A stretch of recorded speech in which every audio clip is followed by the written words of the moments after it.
সোনামানিকেরা আপনারা দেখে আসতেছেন, তারপরেও কেন নবী পাকের বেয়াদবি করতেছেন?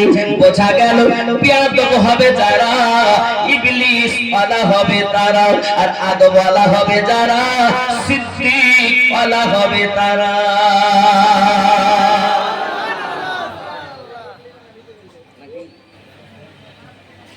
আব্বাজি আমার সোনামানিকেরা, প্রিয় নবী সাল্লাল্লাহু আলাইহি ওয়াসাল্লামের শান ও মান আমি আমিনুদ্দিন বলে শেষ করতে পারবো না, কারণ আমি যতটা বলবো আমার জ্ঞান মোতাবেক বলবো।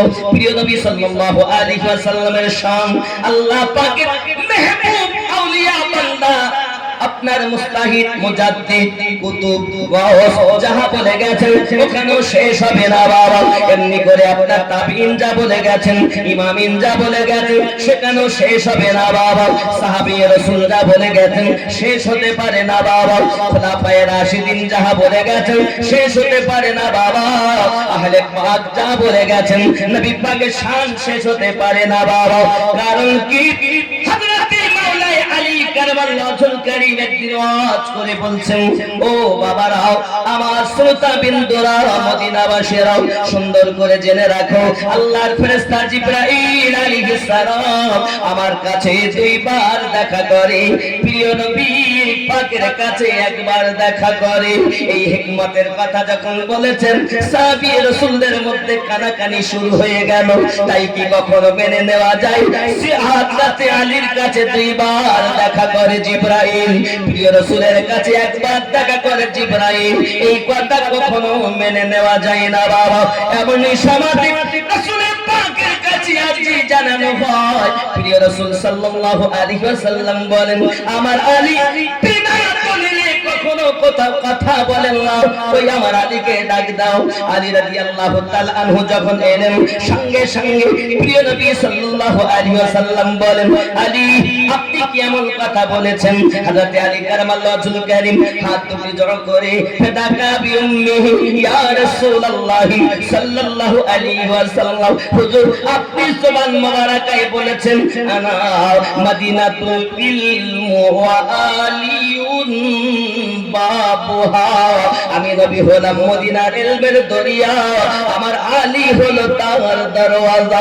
আমি আলী বলেছি এই জন্য তো মদিনার মানুষেরা, আমি আলী যদি দরজা হয়ে থাকি, রাসূল যদি দরিয়া হয়ে থাকেন, ওই দরিয়ার দরজা যদি আমি আলী হই, জিবরাইল আমিন যখন দরিয়ার সাথে দেখা করতে যাবে তাকে দরজা দিয়ে যেতে হবে, দরিয়ার সঙ্গে সাক্ষাৎ করে তাকে আবার ফিরে আসতে হবে, দরজা দিয়ে ফিরে যেতে হবে। এই হিকমতটা ব্যবহার করে আমি জিবরাইল আমিনের দুইবার সাক্ষাতের কথা বলেছি, আপনার কাছে একবার সাক্ষাতের কথা বলেছি। আমার নবী বলে, আলী সাদ্দাকতা, তুমি সত্য কথা বলেছো।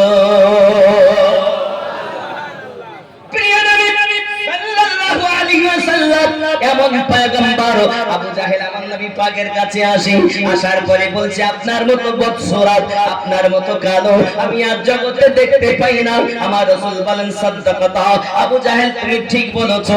আব্বাজি আমার হযরত আবু বকর সিদ্দিক রাদিয়াল্লাহু তাআলা আনহু এলেন, প্রিয় নবীজি, প্রিয় নবীজি, আমি আবু বকর রাদিয়াল্লাহু তাআলা আনহু আপনার মতো সুন্দর আজ পর্যন্ত মায়ের পেট থেকে জন্ম নিয়ে আমি দেখিনি, আপনি হলেন সব পৃথিবীর শ্রেষ্ঠ সুন্দর।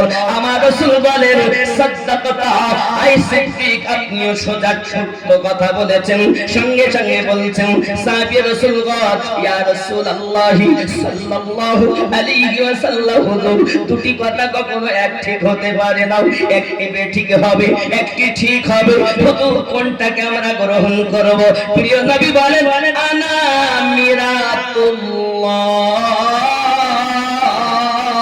আমি নবী হলাম আল্লাহ দেখা আয়না। ও আমার সাহাবী রাসূলেরা, আমি রাসূলুল্লাহকে যারা দেখতে চায় তাদের ব্যাপারটাই আমি নবী বলি, আমি নবী হলাম আল্লাহ দেখা আয়না, আমি নবীকে দেখলে আল্লাহ দেখা যাবে। সোনামানিক আমার প্রিয় নবী বললেন, সাহাবী রাসূল যার মন যেমন হবে আমি নবীকে তেমন দেখতে পাবে। আয়নার সম্মুখে গেলে কোন মানুষ যদি কালো হয় তার চেহারা কালো দেখা যাবে, কোন মানুষ যদি ধলো হয় তার চেহারা ধলো দেখা দেবে। কারণ আয়নার স্বভাব হলো যে যেমন তাকে দেখাবে তেমন। আমি নবী আল্লাহ দেখা আয়না, এই আয়নার সম্মুখে আবু জাহেলের মতন কালো মন নিয়ে আমার সম্মুখে আবু জাহেল এসেছে, তাই তা কালো দেখেছে। সিদ্দিকের মতো চকচকে দিল নিয়ে এসেছে, আমি নবীজিকে চকচকে দেখেছি। ও গো মোদের দয়ার নবী তুমি মোদের সাহারা, তোমায় ছাড়া রইতে পারি না। ও গো মোদের জিন্দা নবী, ও গো মোদের জিন্দা নবী তুমি মোদের সাহারা, তোমায় ছাড়া ভালো লাগে না। আমরা তোমার আশিক দিওয়ানা, ডেকে নাও সোনার মদিনা। কোথায় যাবে? কোথায়? মদিনায় যাবে? মেলায় যাবেন না? এত সময় করে খেলা করছিল কারা? কারা? কি ঠেলা ঠেলি, মেলার ভিতরে ঢোকা যায় না গো। হ্যাঁ, সব মানে আসমান থেকে এসেছিল মনে হয়। আব্বাজি আমার মদিনায় যাবেন, যে মদিনার কসম আমার আল্লাহ নিজেই করে বলছেন বিসমিল্লাহির রহমানির রহিম, লা উকসিমু বিহাল বালাদ ওয়া আনতা হিল্লুম বিহাল বালাদ। যে শহরের কসম আমার আল্লাহ স্বয়ং খেয়েছেন, ওই মদিনায় যাওয়ার তামান্না আল্লাহর কাছে করুন। একদিন দয়া যদি হয়, আমার নবীর যদি বুলাওয়া এসে যায়, এই শিমুল গ্রাম থেকে মদিনার গলির মেহমান হব। ও গো মোদের দয়ার নবী তুমি মোদের সাহারা, তোমায় ছাড়া রইতে পারি না। নবীজি তুমি না এলে কে বা জানতো খোদাকে বলে। নবীজি তুমি না এলে কে বা জানতো খোদাকে বলে। আপনি এসে দিলেন নবী, আপনি এসে দিলেন নবী স্বয়ং খোদার ঠিকানা, তোমায় ছাড়তে পারি না। ইয়া রাসূলুল্লাহ ইয়া হাবিবি মোহাম্মদে, ইয়া রাসূলুল্লাহ ইয়া হাবিবাল্লাহ, তোমায় ছাড়া রইতে পারি না। ডেকে নাও সোনার মদিনা, শিমুল গ্রামে ভালো লাগে না। যেতে চাই তোমার আস্তানা, ইয়া রাসূল ইয়া হাবিবি। আওয়াজ নাই, এত মানুষ আর আওয়াজ এত কম। ইয়া রাসূলুল্লাহ একদম আখির পর্যন্ত আওয়াজ হওয়া দরকার। ইয়া রাসূলুল্লাহ ইবাল্লাহ, ইয়া রাসূলুল্লাহ ইয়া হাবিবি। আমরা তোমার আশিক দিওয়ানা, ডেকে নাও সোনার মদিনা। ইয়া রাসূলুল্লাহ ইয়া রাসূলুল্লাহ ইয়া হাবিবি, ইয়া রাসূলুল্লাহ ইয়া হাবিবি। নবীজি তুমি না এলে কে বা জানতো খোদাকে বলে। দরুদি তুমি না এলে কে বা জানতো খোদাকে বলে। আপনি এসে দিলেন নবী, আপনি এসে দিলেন নবী স্বয়ং খোদা পয়সা রইতে পারি না ইয়া রাসূল ইয়া হাবিব খুব জোরে মহব্বতে লাস্ট পর্যন্ত চিৎকার মেরে আওয়াজ দিন ইয়া রাসূল আল্লাহ ইয়া রাসূল আল্লাহ ডেকে দাও সোনার মদিনা ভারতবর্ষে ভালো লাগে না মদিনায় যা মদিনায় যা বন্ধুরে মদিনার কথা আপনাদের বলে বোঝাতে পারবো না জান্নাতের থেকেও প্রিয় সোনার মদিনা আশিকে রাসূলের কাছে আই মেরে রব तूने तो जन्नत अता की है लेकिन तेरी जन्नत में सारी नेमतें हैं लेकिन इस जन्नत में एक चीज नहीं है यहाँ मदीना नहीं है जब तक मुस्तफा नहीं जन्नत मुझे नहीं चाहिए मुझे चाहिए तो मुस्तफा चाहिए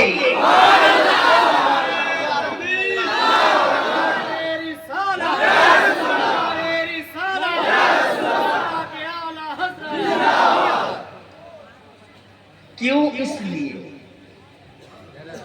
वो जो ना थे तो कुछ ना था वो जो ना थे तो कुछ ना था ये जान है वो जहां की जहां है तो जहान है अल्लाह अल्लाह अल्लाह आशिक अल्लाह नबी वाला हाल नबी वाला हाल आशिकों के लिए रब ने जन्नत बनाई है दीवानों के लिए मुस्तफा दुरूद शरीफ अल्लाहुम्मा सल्ली अला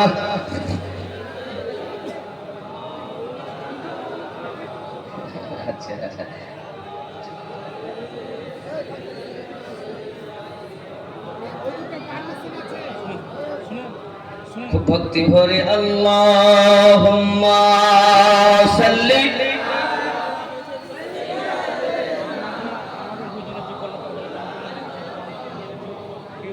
وعلى آل سيدنا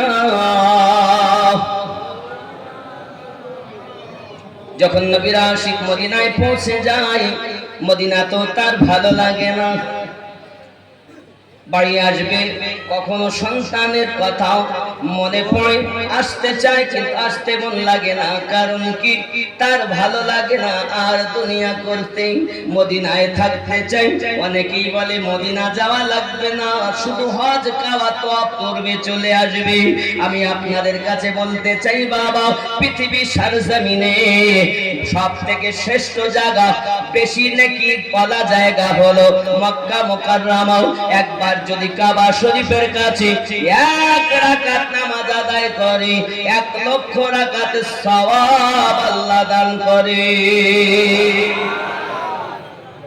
মদিনাতে যদি কেউ 1 রাকাত নামাজ আদায় করে 50,000 সওয়াব আল্লাহ দান করে তাই মক্কার দাম বেশি না মদিনার দাম বেশি কিসের দাম বেশি মদিনার দাম সওয়াব কম গো কার দাম বেশি মদিনা সবাই একমত সওয়াব বেশি কোথায় মক্কায় 1 লাখ মদিনায় 50,000 তা দাম বেশি কার মক্কা না আবার বলে মদিনা হায় হায় এইটাই তো আশিকদের বোঝানো রব্বে কারীম সূরা আন-নিসা আয়াত নাম্বার 64 তে বলেন বিসমিল্লাহির রহমানির রহিম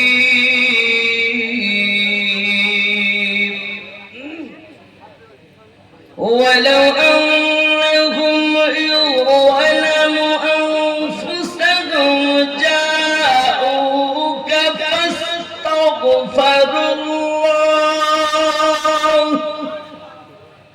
أستغفر لهم الرسول لوجدوا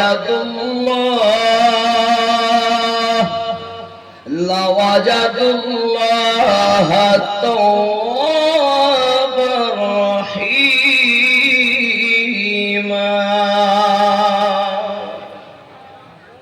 अगर कोई अपनी जान पर अपने नफ्स पर जुल्म कर ले तो आपके दरबार में पहुंच जाए, हाजिर हो जाए। নবীর দরবারে যাওয়ার অর্ডার দিচ্ছেন, কেউ যদি জানের প্রতি জুলুম করে সে যেন আপনার দরবারে হাজির হয়। কেন? কেন? এই কারণে ফাস্তাগফিরুল্লাহ, আমি আল্লাহর কাছে ক্ষমা ভিক্ষা চাইবে, আস্তাগফার লাহুমুর রাসূল, আর তোমাদের পক্ষ থেকে নবী আমি আল্লাহর কাছে সুপারিশ করবে। লাওয়াজাদুল্লাহ তাওয়াবার রহিমা, আমি আল্লাহ পাক আল্লাহ তাআলা তার তওবা কবুল করে নেব, রহিম রহমত বর্ষণ করব। সুবহানাল্লাহ বলেন। নবী পাকের দরবারে যাওয়ার জন্য অর্ডার করেছেন তিনি। ওরে আমার সোনা মানিকেরা, এখন কেউ যদি বলে নবীর পাকের দরবারে যাব না, আমাদের কোনো আপত্তি নাই, তোমার ব্যাপার তুমি মানবে কি নাও, তবে জেনে রাখো কোরআন মাজিদ সূরা আল ইমরান মহান আল্লাহ পাক 31 নম্বর আয়াতে ওয়াজ করেন, কেউ যদি আমি আল্লাহকে ভালোবাসতে চাও, মহব্বত করতে চাও, প্রেম করতে চাও, তোমরা কি করো? আমার নবীর পায়রবি করো, ইত্তেবা করো। সুবহানাল্লাহ। কি বললেন আল্লাহ পাক? বলে দিন নবী, কেউ যদি আমি আল্লাহকে প্যার করতে চাই, ইন কুনতুম তুহিব্বুনাল্লাহ, আমি আল্লাহকে কেউ যদি ভালোবাসতে চায়, প্রেম করতে চায়, পেতে চায়, আমি আল্লাহকে যদি রাজি খুশি দেখতে চাই, ভালোবাসা হিসাবে যদি তারা আমাকে পেতে চায়, ফাত্তাবিউনি, অনুকরণ করবে আপনার, তাহলে কি হবে? আমি আল্লাহ পাক তাকে ভালোবাসবো।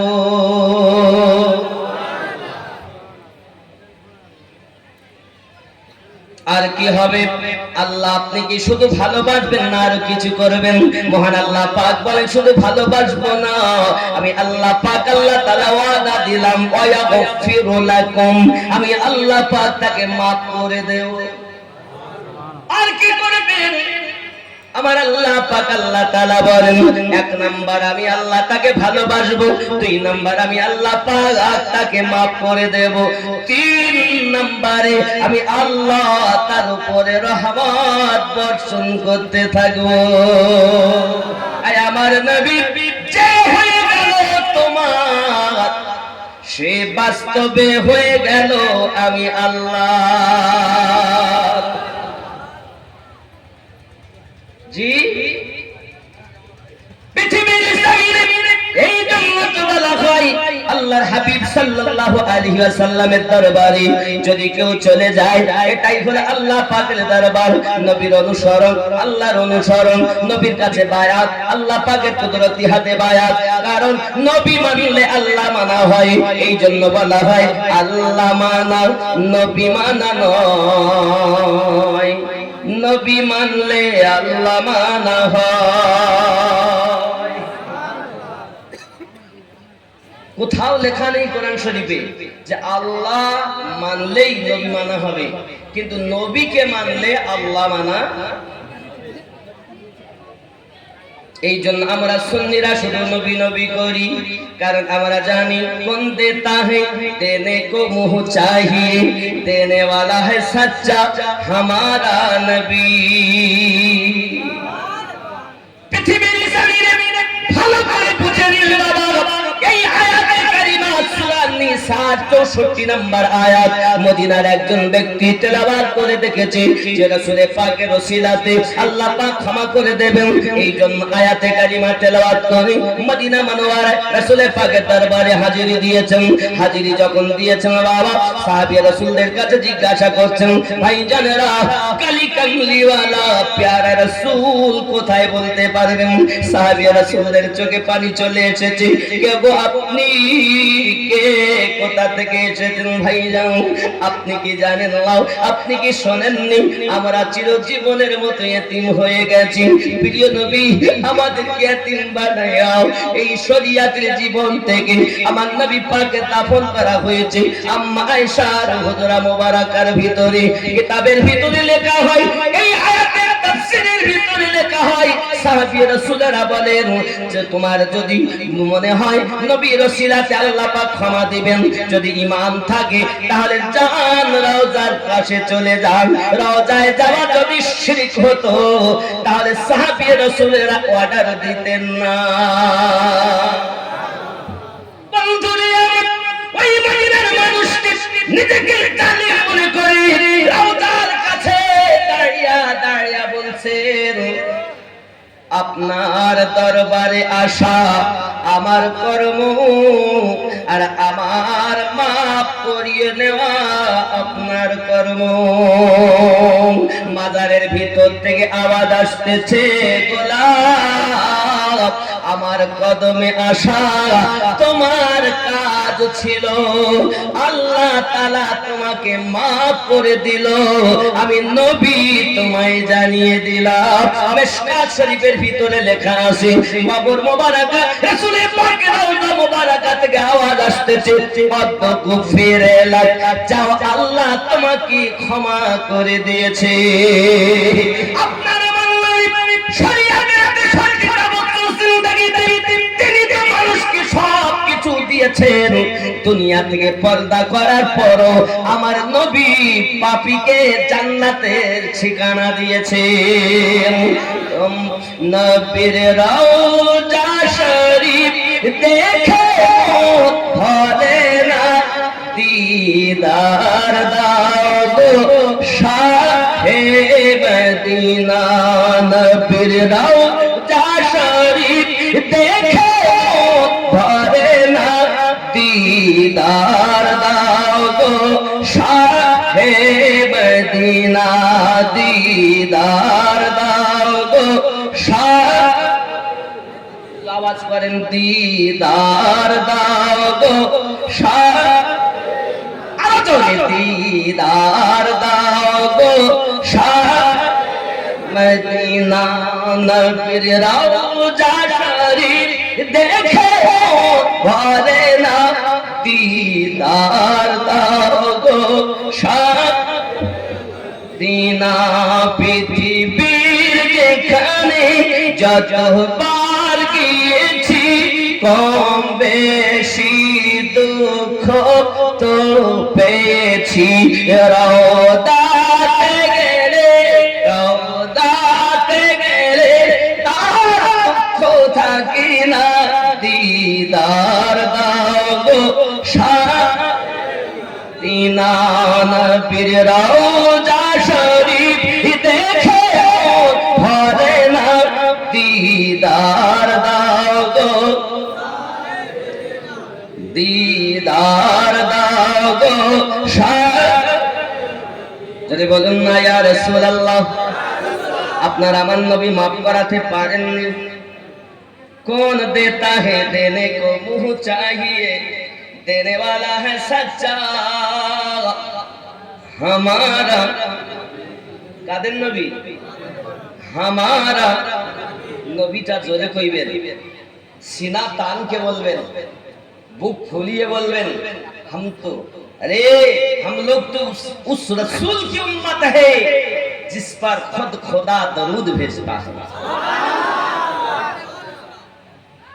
कौन देता है देने को मुंह चाहिए, देने वाला है सच्चा हमारा। काদের नबी? हमारा प्यारो, जारा सीना तान के बोलो हमारा। दोस्तों, আল্লাহর ফেরেশতারা রেকর্ড করছে কিয়ামতের দিন। আয় আল্লাহ, গিয়েছিলাম সাইদাপুর ইউনিভার্সিটির পাশেই, জালসা করেছে তারা, আর দাবি করেছে তারা একটাই কথা, আমাদের নবী। কি দাবি করেছেন? এখানে আমরা আছি না, ফেরেশতারাও আছে? আছে ফেরেশতা? বিশ্বাস আছে? ওই ফেরেশতাগুলোকে বলা হয় সাইয়াহিন ফেরেশতা। কি ফেরেশতা? সাইয়াহিন। ফেরেশতারা যখন যান, আল্লাহ পাক জিজ্ঞাসা করেন, মিন আইনা জিতুম, তোমরা কোথা থেকে আসছো? তারা তখন বলে, আমরা ওই এই জায়গাটার নাম কি? শিমুল নতুন বড়, আচ্ছা বড় শিমুল, বড় শিমুল, আচ্ছা বড় শিমুল, বড় শিমুল থেকে আসতেছি। আচ্ছা আল্লাহ পাক কি জানেন না ফেরেশতারা কোথায় এসেছিলেন? ফেরেশতারা কি নিজ ইচ্ছায় কিছু করে? আল্লাহ যেটা হুকুম করেন সেটাই তারা করেন।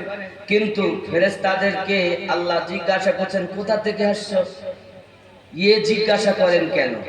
তার একটা কারণ, একটা উপমা দেই। মনে করুন আপনার স্ত্রী সন্তান হয়েছে, নাম রেখেছে ওই সন্তানের বাপে বা তার দাদুতে অথবা তার নানাতে বাচ্চাটার নাম রেখেছে। সেই সন্তান যখন একটু বড় হয়, তখন তার পিতা তাকে কোলে করে নিয়ে জিজ্ঞাসা করে, বাবু তোমার নাম কি?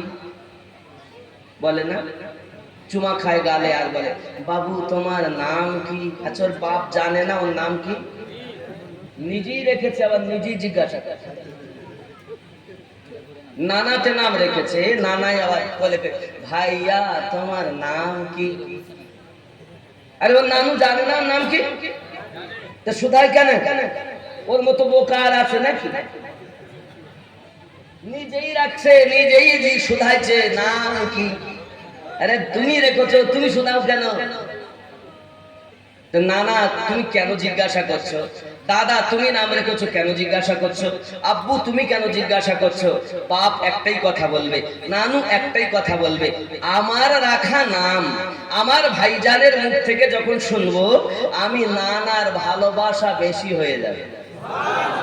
বাপও বলবে আমার রাখা নাম যখন আমার বেটার জবান দিয়ে শুনবো, তা আমার ভালোবাসা আরো বেশি পাবে। ঠিক আল্লাহ পাক রব্বুল ইজ্জত বলেন, আমি পাঠিয়েছি বড় শিমুল। আমার ফেরেশতারা যখন আসবে, এসে আমার কাছে বলবে, আল্লাহ ওই শিমুল, বড় শিমুল থেকে আসতেছি, যত আমার বান্দা বান্দি সেখানে ছিল, আমি আল্লাহ সকলের উপরে গফুরুর রহিম হয়ে যাই, তাদের পূর্বেকার গুনাহ সাগীরা maaf করে দেব। তো আজকে যারা এসেছেন গুনাহ maaf করানোর জন্য এসেছেন, যুবক আমার আব্বাজান সকলকে অনুরোধ করব, একটা জিনিস হন রাসূলের আশিক হন। কার আশিক হবেন? প্রেম দেখা যায় না, অনুভব করা যায়। জওয়ান যুবক সোনা মানুষ যে যারে ভালোবাসে তার বাড়ির দিকে বেশি যাওয়া আসা করে না, যে যারে ভালোবাসে তার দিকে যায় বেশি দেখার চিন্তা ভাবনা করি। যদি কেউ কাউকে ভালোবাসলে, মনে করেন কোন ছেলে কোন মেয়েকে ভালোবাসে, হঠাৎ করে দেখতে পায় আপনার কিনা ছেলে গিয়েছে বেড়াতে, দেখবে তাকে, কিন্তু মেয়েটা বাড়ি থেকে বেরিয়েছে, মানুষের ভিড় দেখতে পায়নি, পিছন দিক থেকে তাকে দেখেছে, ডাক দিয়ে বলতেছে, বন্ধু বলছে, হ্যাঁ রে তুই অঙ্ক করছিস কেন? ওকে দেখতে পাইনি, ওর পিছন দিকটা দেখেছি। যার সাথে যার আছে ভাব, তার সামনের দিক না দেখতে পেলে পিছন দেখলেও লাভ, ঠিক না? যার সাথে যার আছে ভাব, তার পিছন দেখলে লাভ। আমাদের আছে নবীর সঙ্গে ভাব, তাই কিয়ামে আছে লাভ। কার সাথে ভাব? যুবকের তুমি যদি বলো দলিল দাও, দলিল দিয়ে মানুষকে পথে আনা যায় না বাবা। দলিল চাইলে আমরা এমনও দলিল দিতে পারি, এক ফোঁটা মাটি লাগবে না, কবর দেওয়া যাবে মাঠ আপনার দলিল দিয়ে, মাটি দেব না, শুধু বলবে মিনহা খালাকনাকুম, দেখে দলিল, অফিহা নুইদুকুম, এই জায়গায় শুধু দলিল দেবে। কিয়াম করা দলিল, দরুদ পড়া দলিল, দলিলের অভাব নাই, দলিল দিয়ে কবর দেওয়া যাবে। কিন্তু আমরা দলিলে বিশ্বাসী নয়, কারণ দলিল যেখানে থাকে প্রেম সেখানে থাকে না, আর প্রেম যেখানে থাকে দলিল সেখানে টেকে না।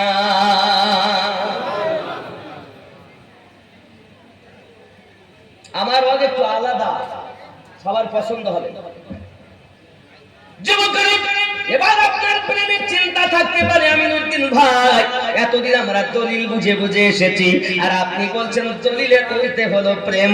আমি আপনাদেরকে এইটুকুই বোঝানোর জন্য এত মেহনত করতেছি বাবা, এইটুকু ভালো করে বুঝে নিন, দলিল যেখানে আছে প্রেম সেখানে নাই, আর প্রেম যেখানে আছে দলিল সেখানে ঠাঁই পায় না। দলিলের ঊর্ধ্বে হলো প্রেম। যদি বলেন আমিনুদ্দিন ভাই তার প্রমাণ কি, আপনি সাহাবী রাসূলদের জীবন দেখুন, রাসূল পাক সাল্লাল্লাহু আলাইহি ওয়াসাল্লামের জীবন আদর্শ দেখুন, সাহাবায়ে কেরাম রিদওয়ানুল্লাহি তাআলা আলাইহিম আজমাইন আমার নবী পাককে ওযু করতে দেখতেছেন, আর ওযু করা পানি যত নির্গত হচ্ছে মাসা হয়ে নিচে পড়তেছে, সমস্ত পানিগুলোকে নিয়ে তারা দেহ মোবারকায়ে মাসা করতেছে।